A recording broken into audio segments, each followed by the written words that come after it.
Hello, my name is Greg Lehman. Welcome to Moonbeams. Today's guest is Stephen Rains. How's it going? Going well. Thank you so much for having me. A pleasure. Yeah, we warmed up for about half an hour here. And it's like, let's start recording. We're here to talk about poetry. All right, so I'll just jump into the questions here. So starting with number one, Stephen, what's the most remarkable experience you've had when reading your work to a live audience? Could be a meaningful compliment, funny moment, whatever comes to mind. My first readings I started doing when I was 19 years old, 19 or 20. So I've been reading for decades. I don't know if there's one moment as much as I it's so kind for people to say something afterward. Even the times where I felt like I did do so well. One thing I want to encourage people to do is it really does mean something just to say, like, just to tell the person, like, oh, that was great, or oh, good job. I I think anytime someone does that, I think it's um, it bodes well, especially for emerging poets when people are really new. I'm so glad that people said encouraging things. And I think there were moments I was probably good and moments I wasn't, but it was nice to kind of receive that support from a community.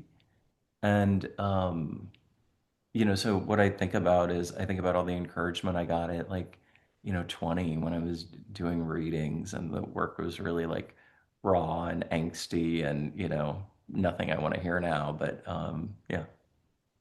I love to hear that. And that's been my experience too. It's just that that feedback loop of positivity, especially for younger poets, is of value and it's a great practice to encourage in others. Um, love it. So next question. If you could borrow one skill from a current poet, who would it be and why? I don't, one skill.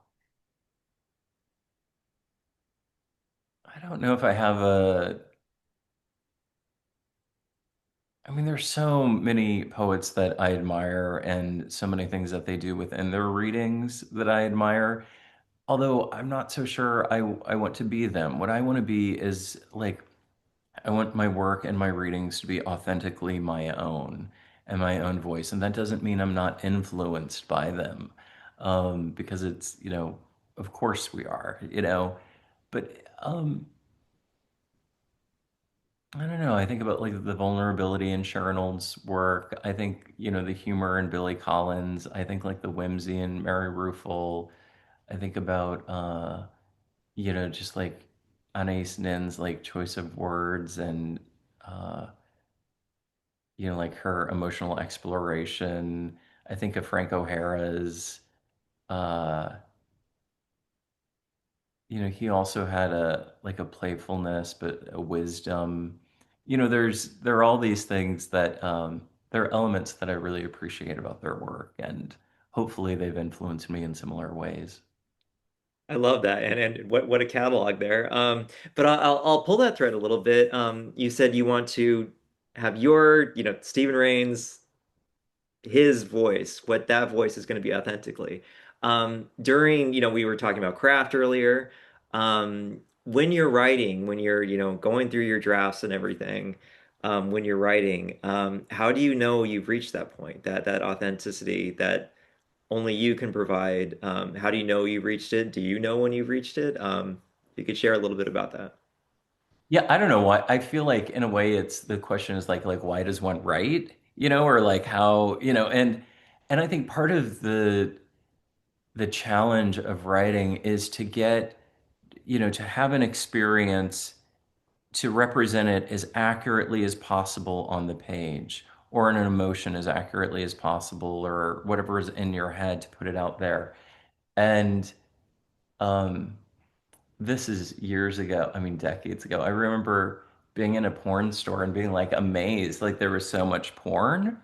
And and I think though it's because like how does one encapsulate like whether it's like sex that's just like raw sex or whether it's like romantic sex, like how it's so hard to get it accurately, to capture that moment. But the same thing is true of love songs, right? Like musicians haven't stopped like, oh, I'm good. Like the world has enough love songs because there's so many dynamics to it and people are always trying to like get it just right. And then and there'll be that love song. And you feel like, oh, they've really captured this experience of love, but there are many experiences, and I think we get better and better at kind of, you know, defining and identifying that experience. And the same thing is true of anything in our lives. That kind of that writing, there, it seems like, oh, is this, does this topic get exhausted? And it doesn't. And that's, I think, true of most of life. What an answer. What an epic answer. We went on a ride there. I love that. Thank you. Um, Amazing. Yeah, so kind of dovetailing off that, what belief or beliefs did you hold on to strongly when you first started writing and have since changed? I think my first book came out when I was 25 years old, and it was called Your Dead Body is My Welcome Mat, which is a title that's still like, yeah, exactly. Like, it's from a line from the book The Color Purple by Alice Walker. And it was such like an angsty book. And I think that I thought anger was my fuel. And I didn't think that like I felt like, so imagine if the book came out at 25, that work was written much earlier. So by the time the book came out, it was a different story. But I felt like, if I let go of my anger, or if if the issues of my anger were resolved, like would I have fuel? And and it wasn't the case. And and it was a good, lesson that like, anger is really just a one note motivator. And I think it's better to have like a diverse, like diverse reasons of motivation. Absolutely. I love that. And I think that everyone's on their journey, sure. And I hear about people who are motivated by spite, like, oh, watch me do this, and I can't get there. And people are very accomplished just with that, But imagine if they had let go, if they had learned other things about themselves, like you're speaking to. Yeah, I mean, there are some poets, and I'm not going to name them, that were so meaningful to me when I was younger, and I just don't even pick up their books anymore because because the previous four books or whatever, it's just there doesn't seem to be an evolution, Yeah, and that's interesting to me. Like I want evolution, I want change, I want the people who are meaningful to me, like um it's nice when they're evolving and we get to learn from their evolution. absolutely. And I love like the way you look back on that too. Like, you're speaking to the poetry you wrote when you were very young, fueled by this one emotion, and then seeing other people who don't ever get out of that. And like hopefully like we're able to, reflect on ourselves and have more self-awareness, hopefully. Well, yeah, and also though part of it is they had success doing this one thing. And so when you're praised and get recognition for it, I understand the desire to do more of it. Like, oh, this is, it's how someone becomes kind of a one-trick pony. Like, oh, I get so much attention for this. I'm going to keep doing it. Yeah, and we could probably talk for an hour about like that's we're talking about the algorithm too. It rewards the same thing being successful, and that's why you see a lot of repetition, unfortunately. But Yeah, and so people's work, whether it's a visual artist or a literary artist, like the work gets kind of frozen. Yeah. yeah, yeah. So to not being frozen, hopefully. Cool. Well, moving on to the word association here. I got 10 random words. Ready to rock? Yeah, and so just do I give a word response or just whatever comes to mind when you say the word? Whatever comes to mind. Some people give just Um, one word answers. Some people like I've had people like do a little sketch. So yeah, okay. it's All the right. Steven show. Yeah, whatever. Okay, window, I don't know. Viewing, not interacting. politics, Not worth talking about at dinner parties. Los Angeles, Beloved city. Oh, I war. do want to say, like, during the recent ice raid, like, I have never been more proud of Angelinos. Like, we get such a bad rap for being like, for so many things, for like being weak or like artsy or, but I have to say, like, the way that our city pushed back, I was so proud of Angelinos. Like, I was never, like, I was so proud of my city. It was terrible what was going on, but it was also wonderful to see the people coming together for community. I mean, and also seeing the reaction to the fires and all the support people were giving. We're, yeah, we're such a big city. I love it. Yeah, yeah, and I love like so I have friends who, give out the cards, that have, what your rights are, and then, Spanish and English, because a lot of people don't know what their rights are, and that people need a war and everything, and this is of course an ongoing situation. So, underlining, just how important of an issue that is to bring up, but also, yeah, Los Angeles strong and the country strong. We see this all across the country. So thank you for that. So next word, morning,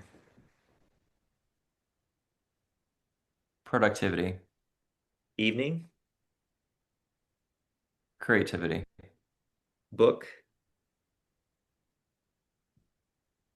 Oh, the world, pencil, craft. tiger, Nothing I think about. dolphin, Punching dolphins. and hope. Uh, an essential emotion. Mm. Awesome.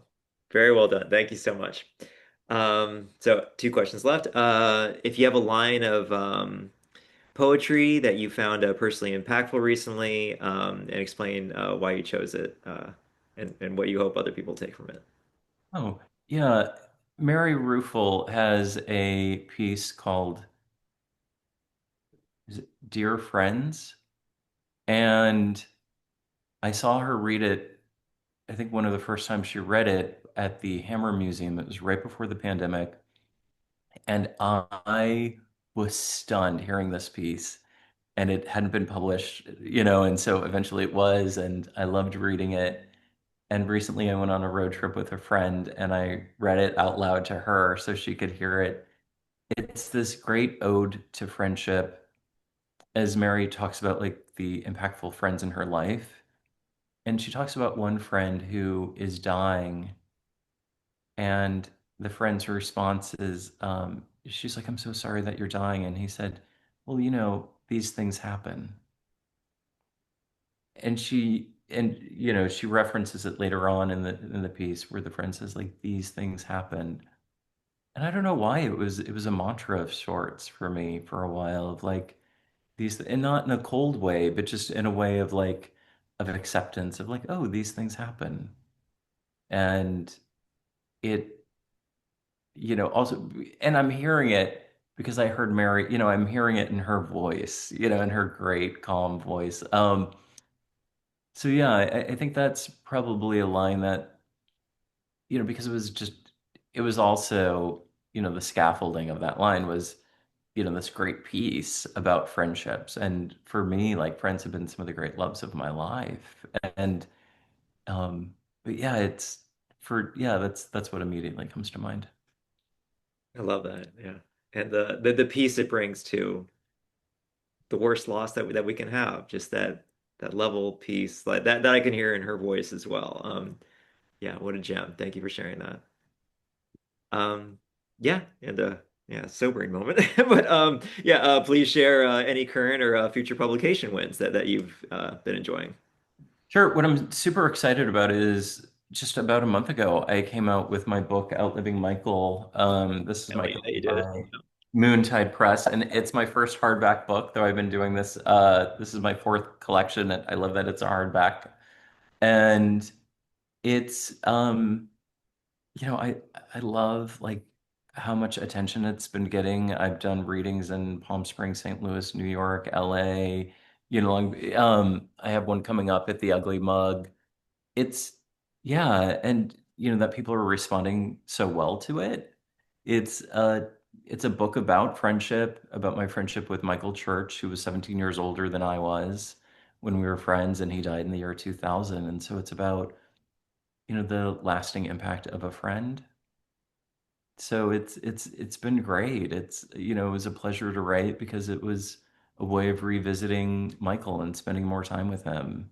And to have this book come out 25 years later and share so much of Michael with other people. There was a beautiful feature in Forbes magazine on this book, and I thought, like, I never thought as a poet I would be in Forbes, but also I'm sure Michael never thought that his name would be in Forbes. So yeah, it's been great. I love that. Well, and anything you could share about anything you're working on at the moment? I actually don't talk a lot about what I work on currently. I feel like and I got this idea initially through Natalie Goldberg's Writing It on the Bones, about that when we talk about work, sometimes it takes the place of actually doing the work. And that there's something about talking about it that really lets the steam out of it. And for my past two collections, very few people knew what I was actually writing about. So this book that I'm moving towards, and that doesn't mean I'll complete it, right? Like I just know, like, oh, I'm thinking this is like this is what I have energy for. And one person knows about it. That's it. And I like it that way because if I'm to say something to you, like if I were to, if I'm to say, I don't know, I can't think of anything. I'm writing about restaurants. I'm writing a poem about every restaurant in my neighborhood or something like that. And if you were to give a response or something that might read as criticism, or I'm going to look at your face for a response, like that might inhibit me. And I'm not interested in that. It kind of goes back to how we first started this. Like, I just wanted to be authentically my own. And so part of it is like, I don't need other people's encouragement. Like I'm doing this for me. I'm doing this for that thing of writing, like to capture it.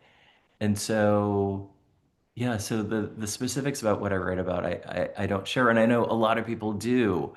And for them, maybe it's a good experience to get feedback, but for me, I would rather just have it be my own kind of conversation for a while. I love that. And I love how, so much of this pocket universe that we're in is so different for every person, and like that's one of the best parts of it because we don't there's nothing is really there's guidelines and things that tend to work, but there's nothing so essential that you have to do this. And like to have your own kitchen that you're cooking in privately and everything like that has worked and is continuing to work, and I love that. And then some people, like, it's a constant, like, they're on TikTok, here's the chapter I'm working on, so, and we're Oh all. yeah, it's not a one size fits all proportion at all. And it's just part of it is recognizing what's working for you. And if that stops working, yeah, switch it up and see what else can happen. Yeah. Yeah, yeah. And I'm looking forward to seeing how this works out for the next four books, Stephen. I'm, you know, so happy for everything you're doing and for being so generous with your time and energy and the leadership you show our community. It means a lot. Thank you so much, and thank you for having me on here. I appreciate it. 1,000%. We'll talk soon. All right, bye.